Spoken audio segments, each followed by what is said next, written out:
Adventures in time and space, told in future tense. Dimension X.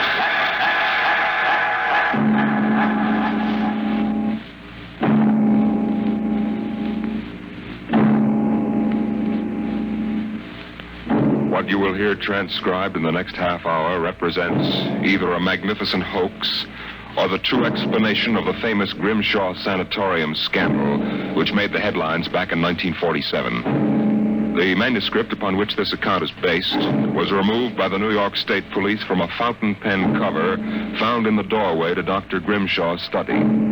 We offer this manuscript as evidence only. Whether it is authentic or not, you must judge for yourself.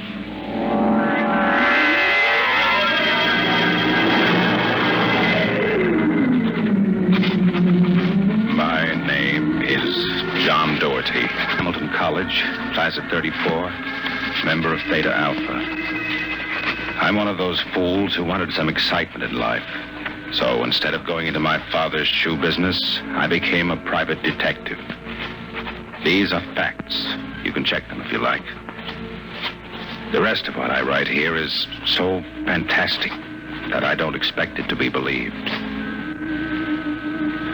If anyone should find this manuscript and read it, all I ask is that you notify Miss Millicent Armbruster of 299 Wallace Avenue, Buffalo, that Johnny Doherty is dead. On the evening of July 1st, Miss Armbruster and I were driving to a wedding. Not our own, though I wish it had been.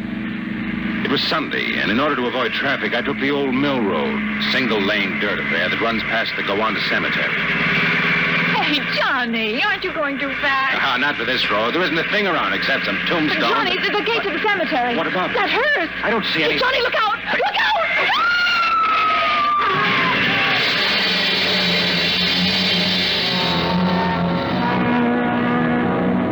out! It was a big black hearse with no lights on, pulling out of the cemetery.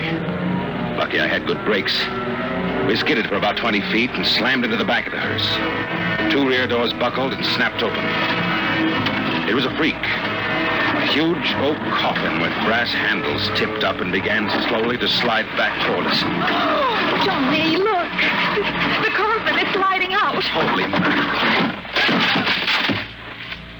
Oh, how horrible. You stay right here, honey. I'll help the driver with that thing. Hey, you okayed in the speed limits, do you, Jack? Now, look, let's not get hung up on who was right and who was wrong. I was going too fast, and you were traveling without lights after dark.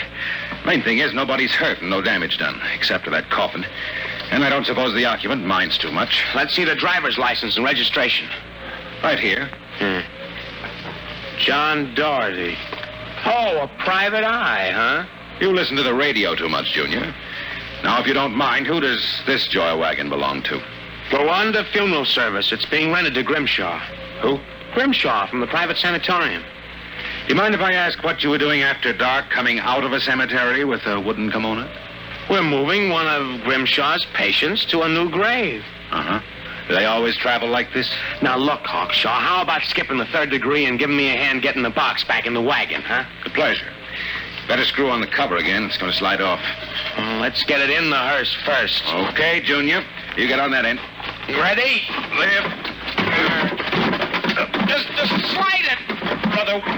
Who's in there, King Kong? Look out for the cover. Hey. I told you that'd happen. Hey, what's the guy's name, Junior? Why don't you ask him? Real wise guy, huh? I've got half a mind to report this accident. Go ahead. See what gets you.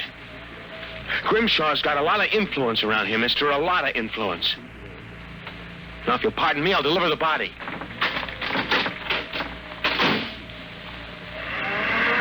So long, Junior. Johnny? Johnny? Coming, honey. Everything all right, Johnny? Well, I thought so until a few seconds ago. Listen, baby, can you sit here in the car for another 5 minutes? Oh, we're due at the wedding in half an hour. I won't be long. Where are you going? For a stroll through the cemetery. Oh, hey, Johnny, stop making jokes. Honey, when we lifted that coffin back on a meat wagon, I got a good look inside of it. Oh. Exactly how I felt. I figured we'd knocked the stuffing out of the corpse. Only I didn't expect the stuffing to be sand. What? Yes. It wasn't a body. It was a dummy stuffed with sand, a dummy with a wax face. Johnny. Which brings up an interesting question. Who's supposed to be in that box? And just where's the dead man spending his time?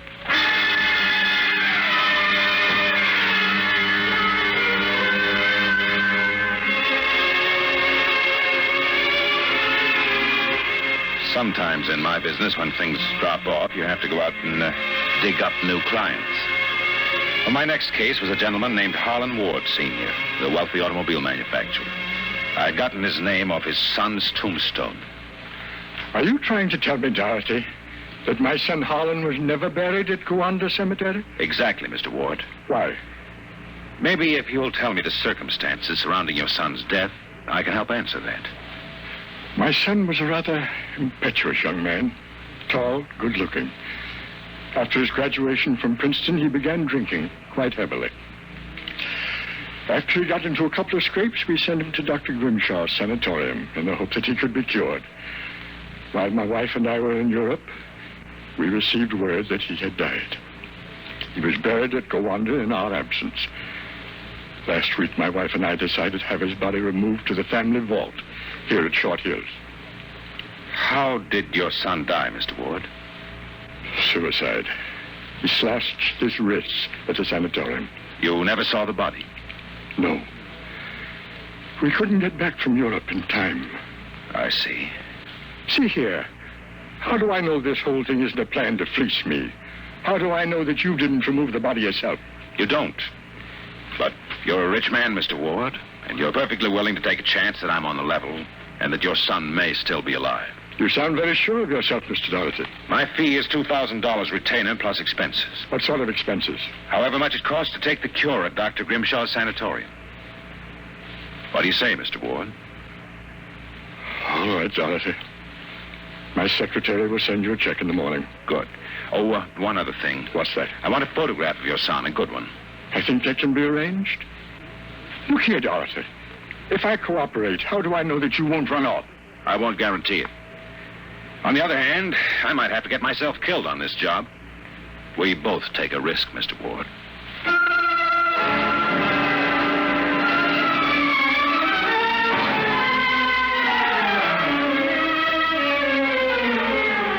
Dr. Grimshaw's Sanatorium was just outside Gowanda, and it was strictly for the 400 at $60 a day. Most of the cases were nervous breakdowns and alcoholics. I committed myself as a dipso, and just to make it convincing, I stopped at 5 or 6 bars on the way over. I was interviewed by Grimshaw himself, a small man with a fringe of white hair. He seemed on the level. And yet, there was something just the slightest bit phony about the whole deal. You understand, Mr. Doherty. That's not my real name, of course. Social reasons. We understand. Our paid clientele is very select. Our rates are rather high. You'll be paid in cash and in advance, Dr. Grimshaw. You'll find us most sympathetic. How long does a cure usually take, Doctor? Well, that, of course, depends on the degree of alcoholism. This is my assistant, Dr. Boy, now. How do you do? How do you do? We are accepting Mr. Doherty as a patient. We've got to place him in the ward with Mr. Kay and Mr. Crakey. Mr. Kay is a long-term patient. Mr. Doherty, highly intelligent man, formerly a professor of plant pathology. Mr. Crakey suffers mild delusions. I think you'll find him rather amusing.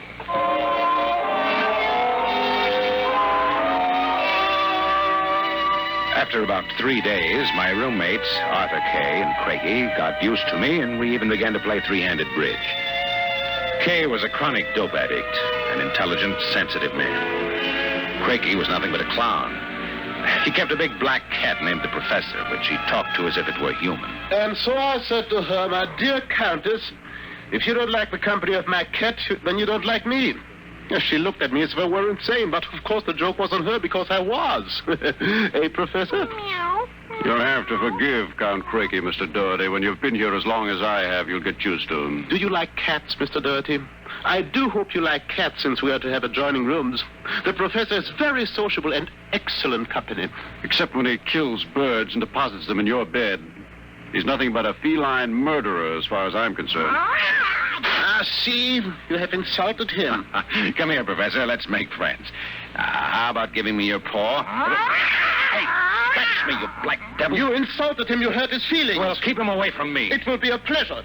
I would advise you not to insult him again. Count Crakey is not altogether without influence, as Mr. Cable informed you. Good afternoon. And evening. Is he always as nuts as that? Ever since I've been here. Why did they let him keep that black Satan? I don't know. I suppose Grimshaw wants to pamper him. He's been here since they opened the place, I understand. Spends about 3 hours a day getting therapy from Grimshaw. What's his problem? Manic depressive. A little paranoid, too. How long have you been here, Arthur? Grimshaw's 2 years. I left for a while, but I couldn't stay away from the junk, so I committed myself again. Did you happen to know a patient here named Harlan Ward? Why do you ask that? Do you know him? Oh, I met him socially a few times. I understand he died here. So the newspapers said. I wouldn't know. Suicide, wasn't it? Was it? You're being pretty careful, aren't you? Mr. Doherty, what would you say if I were to tell you that I don't believe Harlan Ward is dead? What makes you so certain? Harlan Ward used to share this room with us. He slept in the same bed you now use. I see. He was an alcoholic. Doing quite well, too, from what I could observe. We all expected him to go home soon. Then one evening he had a violent fight with Crakey. Crakey accused him of snooping or something. Later that night, Grimshaw and Voyner took him out. Where? They take all the special treatment cases to the charity clinic. It's that small building on the other side of the stone wall. I think they do their surgery cases there. Why did they take him there? I don't know. Confinement, I guess. A few days later, we read about his death. Suicide, they said. Why do you think he's still alive, Arthur? This. About a month ago, I was in the garden next to the wall that separates us from the charity clinic. Suddenly, I thought I heard a sound like a child whimpering. It stopped. A moment later, this note came over the wall, wrapped around a stone. Then I'm certain I heard a blow and a scream, again like a child. What does the note say? Help me, for God's sake, Harlan Ward. I haven't told anyone yet for fear Grimshaw and Voyner might find out. It might just be some insane prank by one of the charity cases. And yet... But why should Dr. Grimshaw want to pretend Harlan Ward is dead? I'm not an oracle, Mr. Doherty. What about this charity clinic? I've always been curious. Grimshaw and Voyner make sure that no patient goes there unsupervised. Many of those who've been taken across like Harlan Ward, I've never seen again. Arthur, how'd you like to have some fun? Like what? Like sneaking out tonight and going over the wall. What do you say? It'd break the monotony a little. I don't know. If there's something fishy going on, it'd be better to find out now, wouldn't it? I suppose there's no real harm in it? Of course not. I'd go alone, but I'll need help scaling that wall. Will you do it? All right. I'll go with you.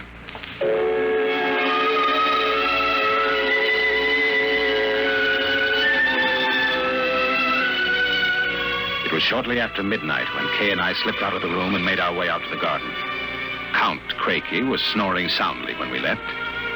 The wall was about 8 feet high, but we made it without too much trouble. Out! All clear.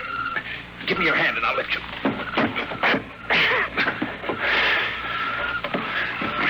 Now, careful when you drop. Ready? Go ahead.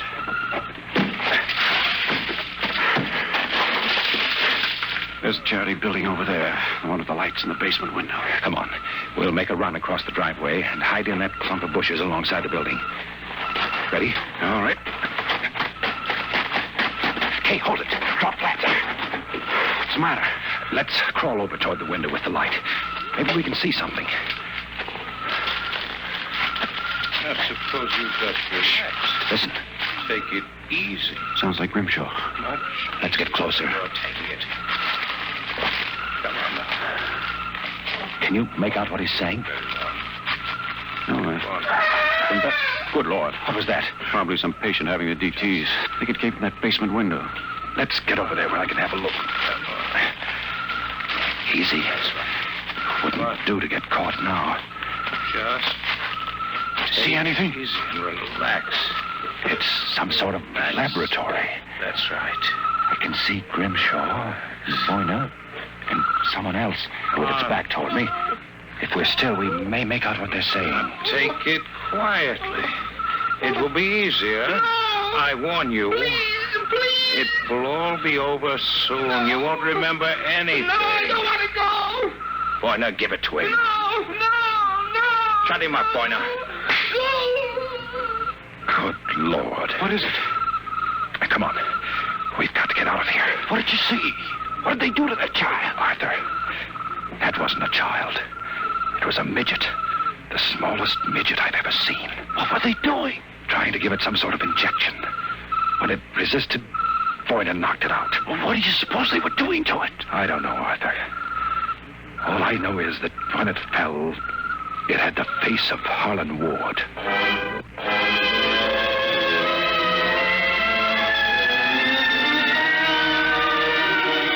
All the way back to our room, my brain was working like a pinball machine. Only the score wouldn't add up. The pieces were there all right. A crazy old doctor, a brutal assistant, a private sanatorium, and a midget with a dead man's face. But I couldn't figure it out. I thought that when I got back to our room, I'd have some time to think about it. But I'd forgotten about our friend, the happiness boy, Count Craigie. Ah, so I've caught you. Fine. So you've caught us. Now, how about crawling back into the woodwork like a good little count? Where were you? Mink hunting. Arthur and I like to go mink hunting at night. It's a funny thing, though. The mink weren't running very good. The grunion were running like crazy, though, weren't they, Arthur? Like crazy, Mr. Doherty. You make fun of Count Craigie. You're lying. I shall report you to Dr. Vonnegut. Better not, if you know what's good for you.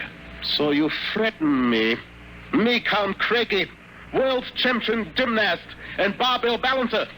I shall scream for help. Help! Help! Did you hurt him? Just knocked him out. What do we do now? Put him to bed.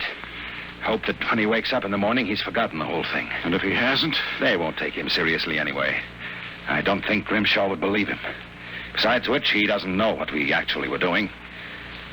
Come on, let's get him back into bed.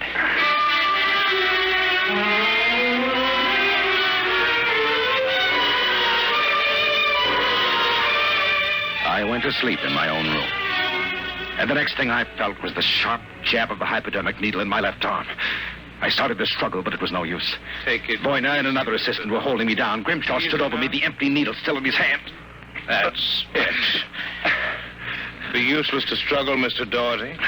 In a moment, your motor nerves will be completely paralyzed. What's this about, Grimshaw? I might ask the same of you. My good friend Count Craigie informs me you and Mr. K decided to do some snooping earlier tonight. He followed you and saw you climb the wall. Craigie's insane. That is a matter of opinion, Mr. Doherty. Craigie, hey, what is this? Perhaps my assistant, Dr. Grimshaw, would be good enough to explain. Assistant? Yes. You see, I am the actual head of the Grimshaw Sanatorium. Grimshaw? Count Craigie feigns many delusions, Mr. Doherty, but in this case, he's telling the truth. Count Craigie is actually Professor Ernst Hassler. Professor Hassler and I worked together in the Berlin Neurological Institute before the last war. Unfortunately, my political affiliations with the Third Reich were under investigation after the war by the War Crimes Commission. However, Dr. Grimshaw managed to smuggle me into this country where I masquerade as a mental patient. Thus, we are able to continue certain experiments which were interrupted by the American Army. I can imagine the sort of experiments you've conducted. You and your friend, Mr. K, will discover their exact nature very shortly, Mr. Doherty. It's a magnificent opportunity to serve science.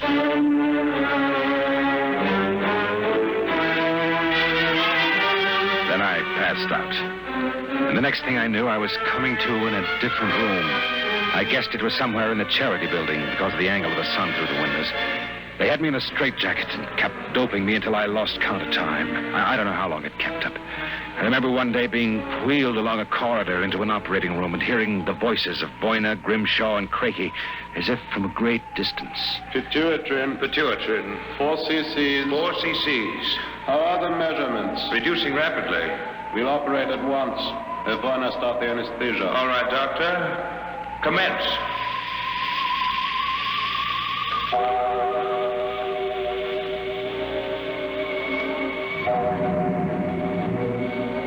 When I came to again, I had a blinding headache. And after that wore off, a horrible sensation of weakness. I began to wonder if Crakey and Grimshaw weren't doing something to drive me insane because I lost all sense of perspective. The room seemed to grow in size. I don't know how much time passed, but one day Grimshaw came into the room with a bundle in his arms, about the size of a newborn baby. The bundle was my friend Arthur Kay. Good morning, Mr. Doherty. I brought you a companion. I'm sure you two gentlemen will enjoy each other's company. Let me out of here. Let me out. I couldn't believe my eyes until Grimshaw set Arthur down on the bed beside me. It was then that I got the real shock, for I realized that what had looked like a tiny bundle in Grimshaw's arms was actually the same size that I was.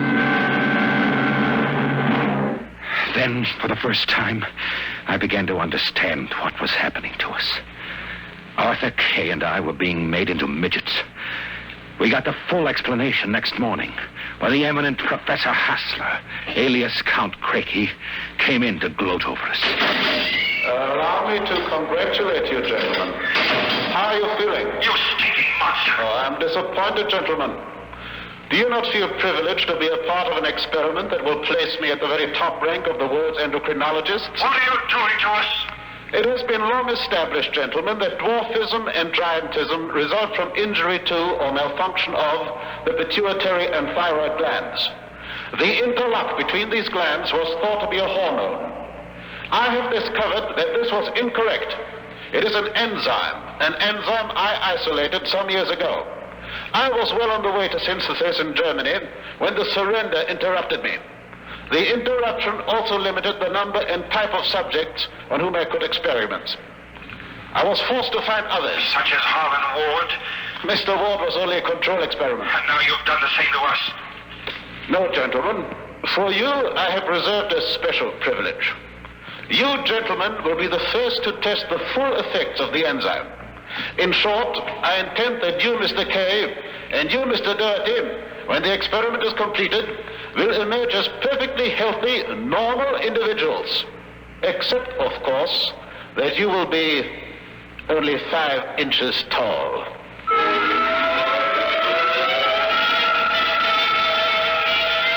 The days and nights that followed were a living nightmare. A nightmare from which Arthur and I awoke for brief periods to find ourselves in a strange new world. A huge, frightening world where everything was enlarged 100 times. When we finally emerged, we found ourselves imprisoned in a tiny mouse cage. Judging by the relative size of things, we could not have been more than 5 inches tall. Now that our senses cleared, we realized that the experiment was at an end. That from now on, it was either escape or be destroyed. Another moment, I think I'll have this lock worked loose. And if we escape, then what? We'll worry about that after we get out of this mouse cage. Suppose we don't make it. At least you've written the story on that scrap of paper. Someone may find it and read it. Nobody will believe it. Why'd you bother to write it? I don't know. I suppose I want the world to know what happened to me. Does it help me push the door open? Now what? First job's getting down to the floor. I think we can make it by sliding down the telephone cord. Are you game? Go ahead. I'm right behind you. Easy now. Look out. That does it. Now if we can figure out a way to get out of the room, that should be... Oh, listen. Somebody's coming. It must be Crakey. We've got to hide. There's the grate in the fireplace. He'll kill us if he finds us. Shh, stay quiet. Well, my friends, time for feeding. I trust that you... So, you have managed to break out. It won't do, you know. There is no way you could have gotten out of the room with the door and window locked. I know you're in here. I would advise you to save yourselves trouble and give up. No? Perhaps you are in the desk drawer. Or behind this decanter. Then perhaps in this cabinet. Very well. I shall count to 5. 1, 3, 4, 5. You will not get up, eh? Very well, my tiny friends. If you prefer to play the game of cat and mouse, then I shall be happy to furnish the cat. How long do you figure it'll take him to get downstairs and let the cat into the building? 3 minutes at most. Then we've got 3 minutes to get out. How? All the doors in a mental institution locked from the outside. We need a special key to get out, and then we couldn't reach the lock. I don't know. There must be... Wait a minute. What is it? John, what? Do you see that thin strand of wire running along the molding? What about it? Do you know what it is? No.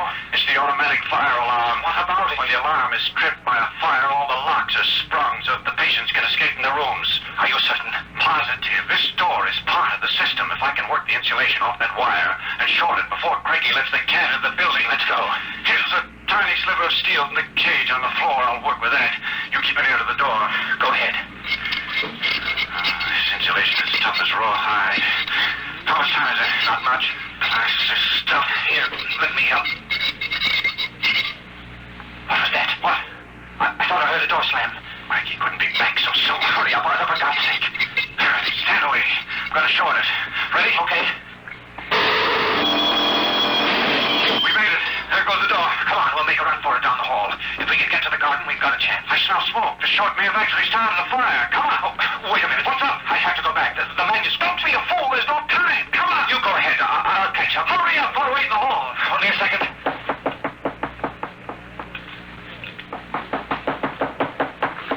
I've got it. Come on. There's nothing to stop us now. Arthur, where are you? It's funny. Arthur? Arthur! Arthur, what's happened to you?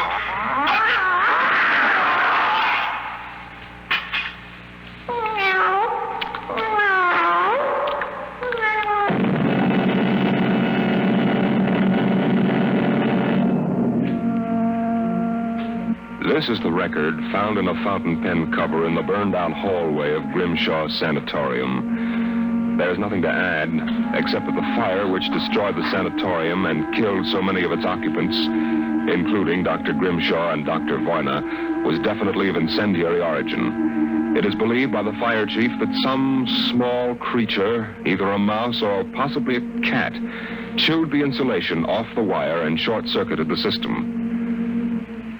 The two patients, John Doherty and Arthur Kay, vanished completely after the fire, and their remains were never found. Whether the manuscript which you have just heard is authentic, or whether it was the work of one of the more demented inmates of the sanatorium, we leave to your judgment.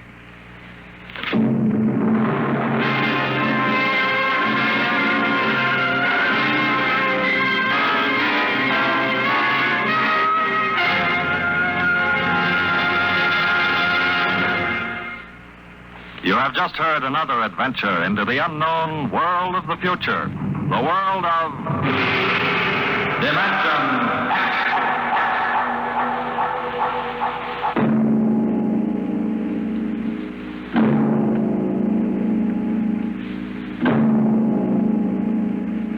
Next week on Dimension X, and the moon be still as bright. The story of the first despoilers of the planet Mars, the men from Earth.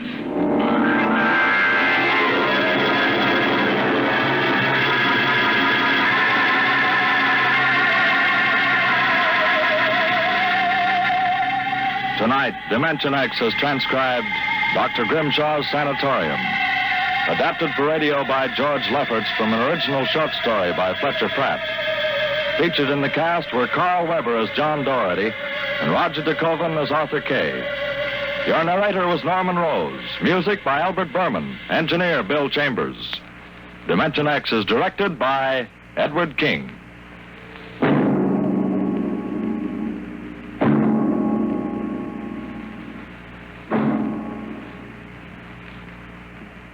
Your National Guard is a strong, well-knit military organization of men from every state and territory in the nation. No matter what emergency faces our country, a National Guardsman has insured his future. He's trained to handle himself if the going gets tough. And at the same time, he's learned new skills to help his civilian career. Regular Army and Air Force pay scales apply to every hour of training a guardsman takes. So, men, if you're over 17, join the National Guard. Keep your guard up. Enjoy Bob Hope and Groucho Marx, coming soon on NBC.